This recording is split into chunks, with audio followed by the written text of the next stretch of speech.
A fala que eu inicialmente trago hoje, senhora presidente, é uma análise sobre o que aconteceu na França e que foi e está sendo bastante debatido, inclusive, aqui no Brasil.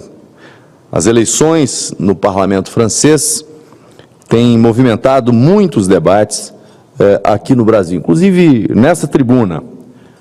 A esquerda comemora como se o resultado fosse uma conquista da sua corrente política. Em termos absolutos, o Reunião Nacional de Marine Le Pen ficou com 8,7 milhões de votos no segundo turno, enquanto a coalizão de esquerda, Nova Frente Popular, teve 7 milhões. E o grupo centrista de Emmanuel Macron, 6,3 milhões. Ou seja, 32% de votos da direita contra 25% da esquerda e outros 23% do grupo centrista. Portanto, a direita foi, de fato, o partido mais votado, o que confirma uma tendência mundial. Ficou em terceiro lugar em número de assentos no parlamento, porque o centro e a esquerda se juntaram na chamada Frente Republicana. E vejam bem a tática. Pediram para candidatos que ficaram em terceiro lugar no primeiro turno que desistissem de suas candidaturas, que desistissem da disputa. Isso é a vitória que a esquerda está alardeando no Brasil. Isso é a vitória que a esquerda está alardeando, não só no Brasil, mundo afora compraram a mesma retórica. A extrema esquerda venceu as eleições legislativas na França, mas não conseguiu a maioria absoluta na Assembleia Nacional. Dos 289 votos necessários, tiveram apenas 180 assentos. Enquanto isso, a direita quase que dobrou o número de deputados, saltou de 88 para 143 deputados. É o melhor resultado da direita desde a Segunda Guerra Mundial. Isso sim é um avanço, uma vitória. E, aliás, uma tendência mundial. Na França, nenhuma das três coalizões conseguiu a maioria absoluta no parlamento, que agora está dividido em três grupos: esquerda, centro e direita. Essa configuração trouxe a governabilidade do país para um terreno desconhecido. Se antes a esquerda comandava, agora terão de negociar, terão de sentar à mesa para encontrar um ponto que garanta a tão desejada governabilidade. Abrir espaço para o diálogo, para a construção de um projeto que atenda à população. Esse é o desafio deles. A construção de um projeto nacional envolve o diálogo e o entendimento do que é melhor para o país, para todos, e não somente para uma parcela da população, como ocorria até então.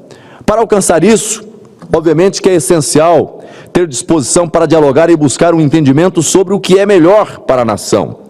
É preciso colocar convicções e ideologias, muitas vezes, de lado, em busca de um projeto nacional.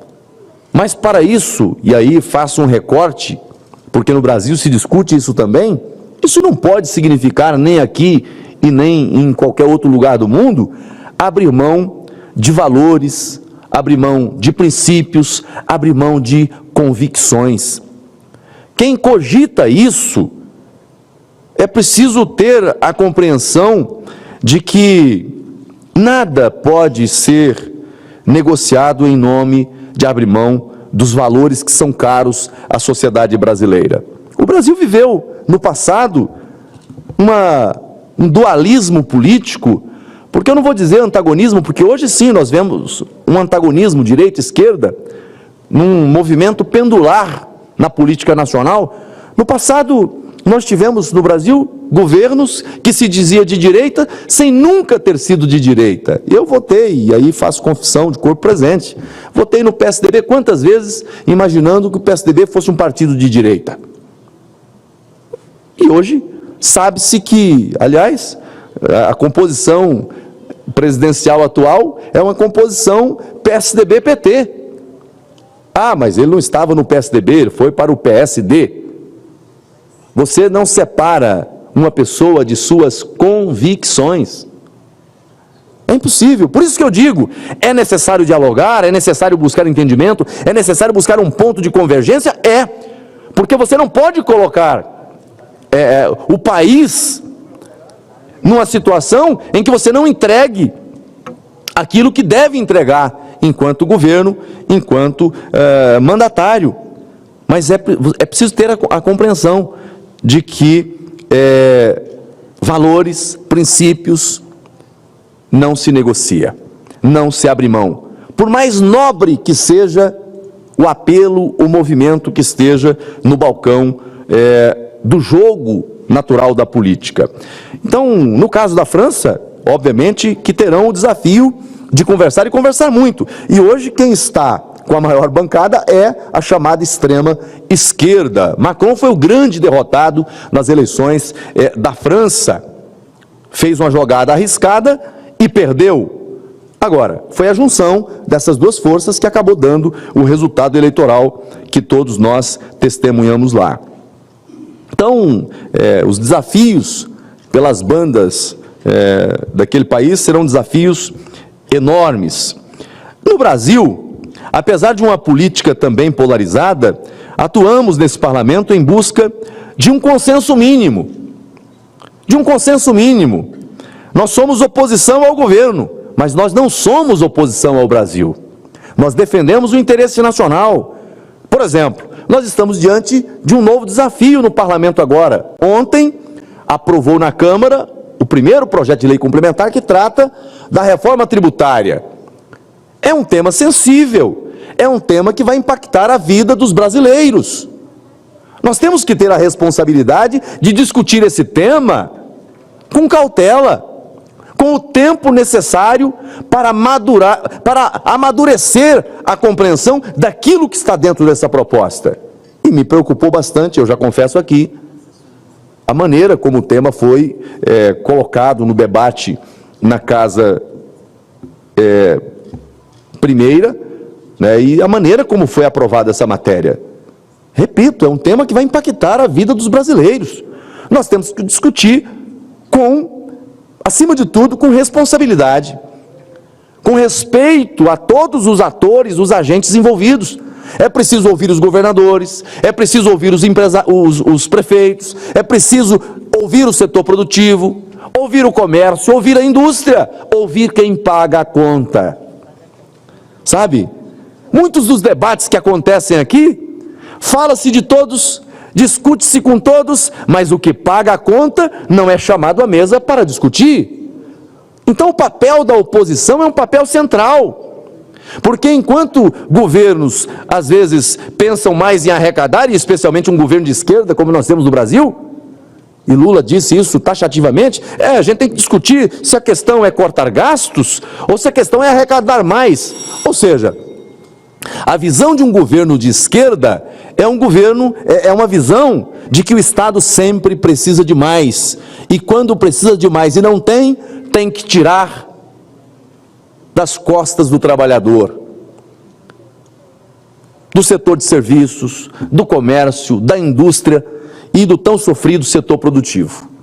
Eu nunca vi um ambiente tão hostil para o setor produtivo como o ambiente que nós estamos vivendo hoje. Parece que o governo adotou o agronegócio, de modo especial, como o grande inimigo da República. E eu ouso dizer que espero que a gente não tenha, no futuro, uma terceira guerra mundial, né, uma outra guerra de dimensão global, mas se ela existir, o ponto de disputa, o ponto central vai ser a questão alimentar.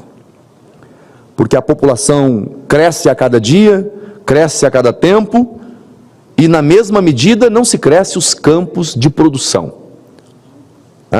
Há uma falta de compreensão muito grande nesse setor. Então, eu, para não tomar muito tempo dos meus colegas, né, finalizando a minha reflexão, os projetos que são meritórios, a oposição tem sempre se colocado à disposição para dialogar, para debater, para encontrar um caminho de convergência que atenda aos interesses nacionais, que atendam aos interesses da população brasileira.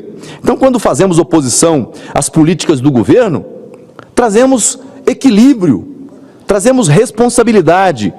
Isso é democracia. A convergência é a busca de entendimento do que é melhor para todos e não a determinados setores.